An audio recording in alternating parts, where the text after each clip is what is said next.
ময়নায় মৃত বিজেপি কর্মীর বাড়িতে অভিজিৎ। পূর্ব মেদিনীপুর জেলার ময়নায় অস্বাভাবিকভাবে নিহত বিজেপির সমর্থক যুবকের বাড়িতে গেলেন প্রাক্তন বিচারপতি তথা তমলুক লোকসভা কেন্দ্রের বিজেপি প্রার্থী অভিজিৎ গাঙ্গুলি। শনিবার সকালে ওই মৃত কর্মীর বাড়িতে যান অভিজিৎ। শুক্রবার ময়নার বাগচায় বিজেপি পরিবারের এক যুবকের অস্বাভাবিক মৃত্যু ঘটে। সেই ঘটনার পর আজ পরিবারের সাথে দেখা করেন হাইকোর্টের প্রাক্তন বিচারপতি তথা তমলুক লোকসভা কেন্দ্রের বিজেপি প্রার্থী অভিজিৎ গাঙ্গুলি সহ বিজেপি নেতৃত্বরা। আপনি চিন্তা করুন, খুন হলো আরো এক বিজেপি নেতা, কেন এরকম পরিস্থিতি? এটা কি টার্গেট করে নিয়েছে? হ্যাঁ, এটা তো বোঝাই যাচ্ছে যে বিজেপির সঙ্গে যোগাযোগ থাকলে তাকেই টার্গেট করা হচ্ছে। এখানে একজন মানুষ তো বললেন যে এখনো পর্যন্ত তৃণমূলের কেউ তো খুন হয়নি, যারা খুন হচ্ছেন সবাই বিজেপিরই হচ্ছেন। আর একটা অভিযোগ এনারা করলেন যে এই মমতা ব্যানার্জির পুলিশ এরা বাছাই করে করে যারা বিজেপি কর্মী তাদের বিরুদ্ধে বিভিন্ন রকমের মিথ্যে মামলা সাজাচ্ছে, মিথ্যে মামলা দিয়েছে। আর গ্রামের বাসিন্দাদের পুলিশের হুমকি দেওয়া হচ্ছে, এইসব অভিযোগ ওনারা করলেন। এবং পুলিশ থাকা সত্ত্বেও কেন এই হুমকি হচ্ছে,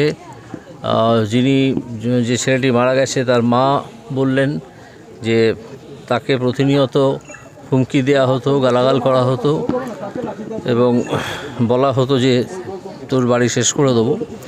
তো সেই শেষের পথে তারা হেঁটেছে, কিন্তু দেশে আইনশৃঙ্খলা বললে সামান্য কিছু হলেও এখনই দেশে বলতে আমি পশ্চিমবঙ্গে বলছি সামান্য হলেও কিছুটা অবশিষ্ট আছে। এই কারণে আমি বলছি যে আদালত আছে, এখনও আদালত জানে কী করে পুলিশকে বাধ্য করতে হয় কাজ করতে। তো আমি আশা করি আদালত সেটা করবে। এখনো কেউ গ্রেপ্তার হয়নি, কেন 24 ঘন্টা হয়ে গেল না? এই ঘটনায় গ্রেপ্তার না হওয়ার কারণ হচ্ছে যে দুষ্কৃতীরা সম্ভবত তৃণমূলের লোক, যে কারণে পুলিশ এখনও কাউকে গ্রেপ্তার করেনি।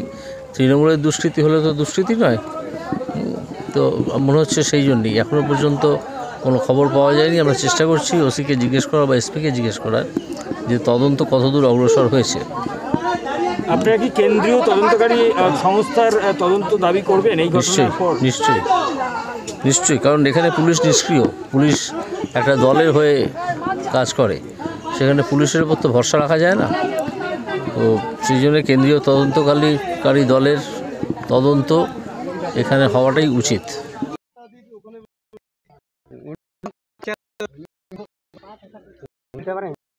ব্যুরো রিপোর্ট, এখন সংবাদ।